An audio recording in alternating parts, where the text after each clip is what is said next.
చెప్పనా, యవనస్తులని బిడ్డలైనా మీ అందరికి నేను చెప్తున్న మాట, నువ్వు నోరు తెరిచి ప్రార్థించక మునిపే పశ్చాత్తాపంతో మోకరించు. నీ దగ్గరికి వచ్చి నిన్ను కౌగులించుకొని తన కుమారుడిగా కుమార్తెగా చేసుకునే దేవుడు నా యేసయ్య. స్తోత్రాలు చెప్దాం ఒకసారి బిగ్గరగా. పేతురు గారు ఆ అనుభవం గుండా వెళ్ళారు. తప్పు చేశాడు, విశ్వాసంలో పడిపోయాడు, పరిశుద్ధతలో పడిపోయాడు, అన్న మాటకి విరుద్ధంగా పడిపోయాడు. అయినప్పటికీ పడిపోయిన చోట నిలబడి ఉండలేదు, కానీ అక్కడి నుంచి లెగిసంట పక్కకి వెళ్ళి పశ్చాత్తాపంతో ఏడవడం ప్రారంభించాడంట.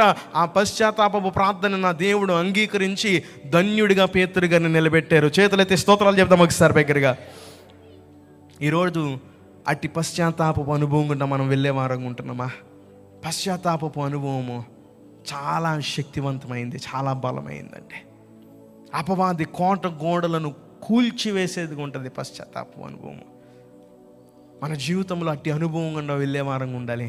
అప్పుడు దేవుడు మనల్ని చూసి సంతోషించేవారుగా ఉంటారు.